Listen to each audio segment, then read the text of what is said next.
Welcome, welcome to another session of the Joyful Noise of Grace with me, your chief noisemaker.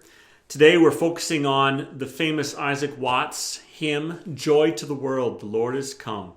It is a paraphrase or a writing, a version of Psalm 98 with Christ in view, which is quite fitting.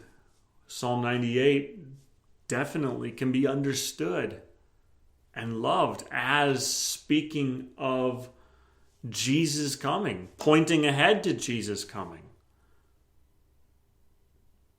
The fact that he would come to make his blessings flow far as the curse is found.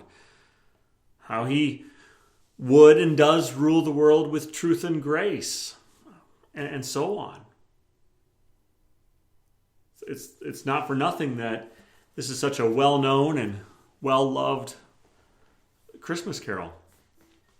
So, if you have your Trinity hymnal, it's 195 there. However, do note that the Trinity hymnal has this carol in the key of D. I'm dropping it to the key of C because I'm a bass. It's going to sound a lot better. But if you want to later sing it in the key of D on your own, go ahead. I've included a tab for both the keys of C and D in the description below. So we're going to be singing this in the key of C today, which would make it not surprising that we would be using the C chord, F chord, G chord, and another one that I think we haven't done yet, but it's not difficult, G7. You add a seventh tone to the key of G. What you do is you put the first finger just behind the first fret on the E string, second finger behind the second fret on the C string, and third finger behind the second fret on the A string. G7, G, G7. Hear the difference?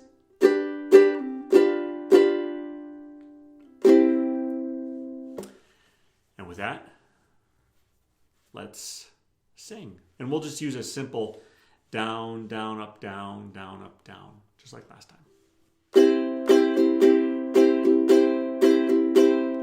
Joy to the world, the Lord is come. Let earth receive her King. Let every heart prepare him room,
Very good. Indeed, the wonders of his love. The love of Jesus is truly wondrous. May you bask in it, delight in it, see and savor it today. Till next time, see you later.